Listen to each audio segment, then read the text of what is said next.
Welcome to Recipes for Teaching. Go ahead and subscribe below.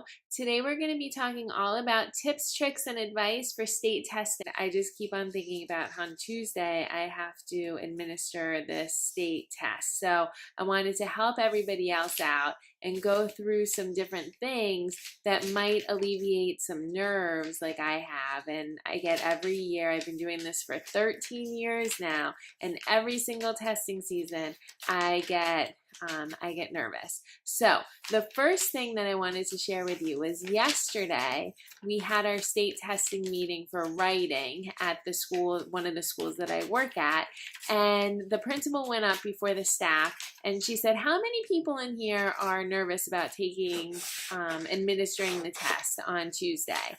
And about 50% of the staff members raised their hand. And I kind of looked around at the rest of the staff and I could see on their face that they were a little thrown off by the question, but that they were actually nervous too.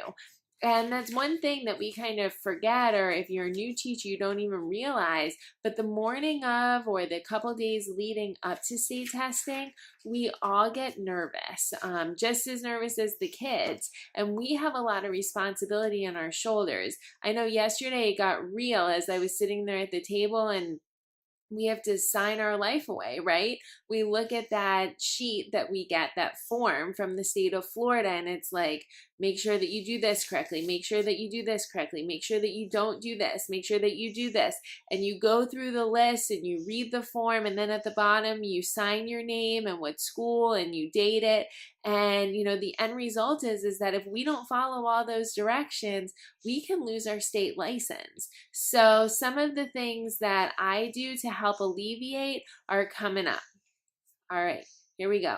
Tip number one, once you get that state script, make sure that you read it. Make sure that you read it prior to the day of testing. I read it about 5 times between the time that I get it and the time that I actually have to administer the test.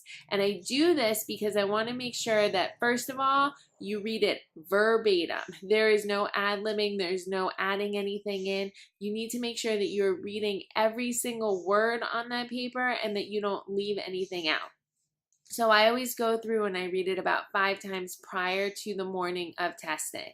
The second thing is that if you're reading the script and when you do it the morning of the test, make sure that you read it all the way through. Make sure that you do not forget that 10-minute mark or that 5-minute mark or that 20-minute mark that you're supposed to read to the students, because in some cases, especially in the writing, that's a signal for those kids to step it into high gear and they know exactly how to close out their testing. So you absolutely do not want to forget the end of the script. The next thing is that if you are doing state testing and you get one of those big manuals where it has all of this scripts for all the different types of testing in it, make sure that you go ahead and take a Post-it or a tab and tab off each section. So on the morning of the test, you are actually reading the correct script. It's nothing worse than to read the reading script on the math, science, or writing day, because each script is different and you want to make sure that you're reading the correct script for each subject and for the proper grade level. So go ahead and make sure that you do that. The next thing, the third tip that I have, is we always talk about having the kids eat a delicious breakfast morning of the test. You need to do the same thing as well, especially if you're in a class like me where you have the ESE kids and the kids can test for double the amount of time. There is nothing worse than being hangry. You know what I mean? That hangry attitude is not going to go anywhere, where you're hungry and angry. So we need to make sure that we take care of that. The fourth tip that I have is if you're in a school where they have what they call an easy pass, they might call it something different at your school, where you can actually go and look at your testing box and look in your testing box the day before the test. go ahead and do that, where you can make sure that you have all of the paperwork that you need. If you're doing computer-based testing, you have the passwords and the usernames, you have all the scratch paper, all the pencils, the calculators, whatever it is that you're supposed to have for your testing should be in your testing box.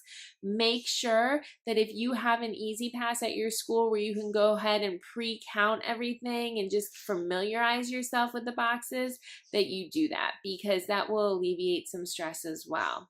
The next thing is that if you are in a classroom with ESE students and you're responsible for administering the ESE state testing component of the state testing, you need to make sure that you clarify any questions that you have about accommodations. What is flexible setting? What is flexible seating? What is flexible presentation?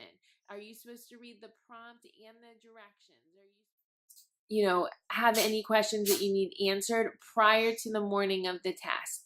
We're always in a situation where we have kids that come in the morning of the test and they're sick, or they don't feel well, or they're extremely nervous, or they have bad attitudes. If you're in a situation like that, make sure that you call the administration in the front office to get somebody to talk to the kid or take the kid to the nurse, because once they start that test, they have to finish it. So it's better to catch that student early prior to even opening up their test booklet, because they can always make it up on a makeup day. And we want to make sure, there's such high stakes on these state testing, we want to make sure that that they're doing the very, very best that they can do.